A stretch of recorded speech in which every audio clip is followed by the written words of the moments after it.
Alright, so nagbabalik tayo sa ating violin tips and tricks. And for today's video, let's talk about why paying for your lessons is actually beneficial for you. Okay? So, bakit pag nagbabayad ka sa lessons, parang mas sulit siya kaysa sa mga free sessions that you get, no? And we'll talk about that in a student's perspective, no? Not in the teacher's perspective. Yan. So first things first, I'm doing this video in my car kasi wala akong masyadong time. I've been very busy lately with a lot of things. So dito na lang natin gawin yung video. Okay, so from a student's perspective kasi, when you get something, I mean, in life naman, di ba, there's no such thing as a free lunch, no?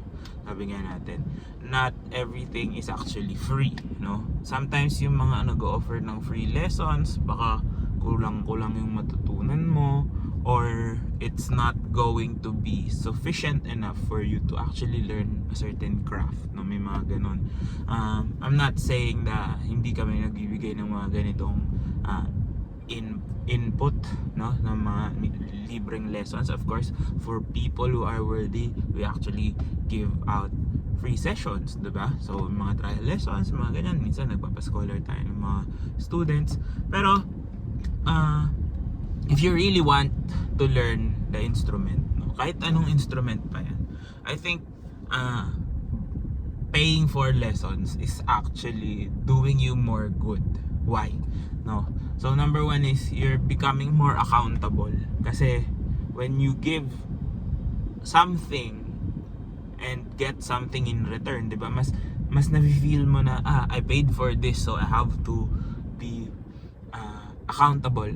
Mas gagalingan ko, mas gaganahan akong mag-play because I availed this service. May nawala sa akin 'di ba? So any amount, kung magkano yun, let's say nagbayad ako ng 1,000 pesos for lessons, I would want to get my money's worth from those lessons, diba? Hindi ka naman papayag na bakit ganito lang yung matututunan ko, diba? Even though sinasabi natin lagi na ang pace ng lessons is actually coming from the student.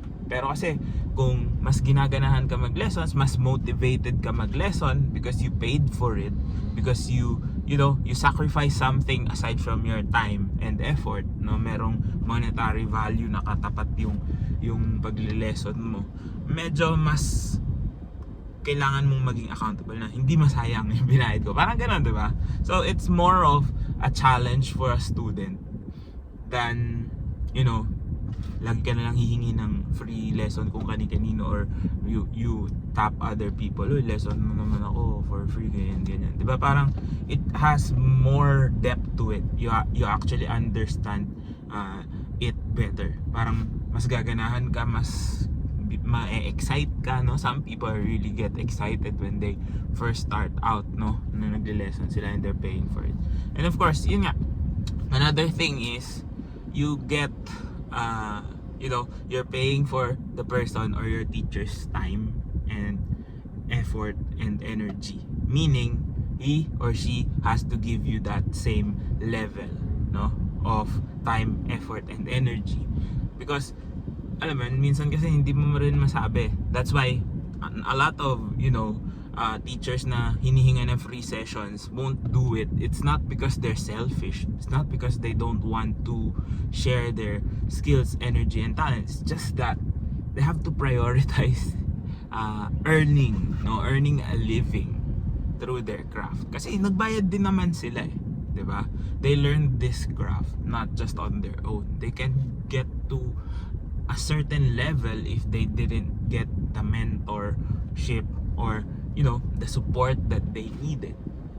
So mas nararamdaman mo na mas focused and engaged yung mga magiging sessions nyo versus having free lessons na parang laging trial na lang, no? And of course, if you have a committed session or lesson time, you paid for it in advance, mas maganda, diba? Kasi you are also committed to them as much as they are committed to you. Meaning, kung kailangan mong umattend ng lessons, a-attend din sila doon, 'di ba? Hindi ka nila pwedeng pabayaan kasi you already have this agreement Now, you have to make the most out of that agreement by actually practicing more, by actually doing what is needed to be done. So, kung mapapansin mo yun, di ba? Mas mabilis yung progress versus, having one-off lessons, one-off sessions. Mag-free sessions ka sa 3 teacher. Wala kang masyadong ma-accomplish, to be honest. Kasi, even though you have 3 teachers of the same type, pero iba-iba yung approaches, iba-iba yung style, iba-iba yung technique na makukuha mo. So, sticking with one teacher and, availing a long-term number of sessions with them, mas maganda yon kesa maghanap ka ng 10 teacher na magbibigay sa'yo ng tigi isang free sessions, diba? Mas magulo yun, especially if you are starting out, especially if you are beginner. Medyo mahihirapan ka talaga because magkakaiba yun kahit na sabihin mong it's the same instrument, there will always be different styles or different approaches to each instrument. A teacher could approach one technique differently from another. Kung 10 yun, 10 yung aaralin mo na iba-iba, diba? But committing to one teacher, paying for their time, energy, skill, knowledge, and effort actually makes you want to absorb everything, diba? Parang may ganun may ganung factor if you are paying for it, diba? And of course, I'm talking through a student's perspective, diba? Kasi yung akala nung karamihan is basta naturuan ka na, okay na, diba? But musical instruments are quite different. It's not just about simpleng theory lang tapos na, diba? There's so much that you need to understand and learn that mastery really takes time. And before you get to the advanced levels, you would have spent a lot of money, to be honest, if you really want to make this a career. It's the same thing kasi kung hindi ka magbabayad to get it, how are you investing in yourself, diba? Parang paano mo masasabi nag-i-invest ka sa sarili mo if you're only getting free things? But the thing is, those free things baka may kulang, baka hindi sapat, diba? Usually mga trial lessons naman take up like 30 to 45 minutes, diba? So, may kulang pa din talaga doon. Hindi mo matututunan. Even, availing, kahit tong tutorials ko sa YouTube, diba? I've always been telling people who watch it and trying to learn na ito lang, that it's not enough. You really need to have a mentor in order for you to be guided properly. Kasi iba-iba tayo ng learning pace, iba-iba tayo ng learning styles. Magkakaiba tayo ng way of understanding the world, understanding your instrument, music.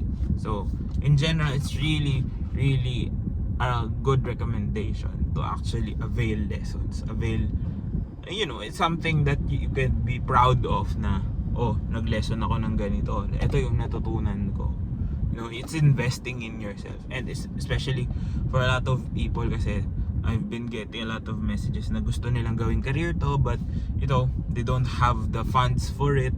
Diba? Parang kasi to be honest, we're not really that rich naman din, but our parents and even I myself paid for lessons growing up, diba? Kasi gusto ko talagang matuto So if you really want something, especially to make it a career, to make a living out of it, you also have to give, diba? You also have to give something, not just your time. That's very convenient kasi, diba? If you just give your time and yun, may dadating na ulit sa'yo. It's not really that worth it. So kung gusto mo talaga matuto, you have to actually pay for it. I don't know, some teachers also accept like magkakaroon na kayo ng mga X-deal or all those things, but again, it's not free, and that's why you really need to pay for it. If you want to make it a career, you want to grow, you want to invest in yourself, that's the best way to actually enjoy making music, to actually enjoy becoming a musician. So I'm not trying to tell anybody na you can't play if you don't pay, Diba? Parang ganun. But what I'm trying to say is, if you wanna make it a career, if you're really passionate about it, you have to invest in it. Kasi hindi bibigay sa'yo ng libre lahat ng kailangan mong malaman. And it's a really long process. Kaya, so sana nakatulong tong video na to. If it did, please do drop a like, comment down below more content you'd like to see, and of course, subscribe to my YouTube channel. Follow me on all my socials. All the links you need down in the description box below. This has been Ryan Monakil for Violin Tips and Tricks, and I'll see you on the next video.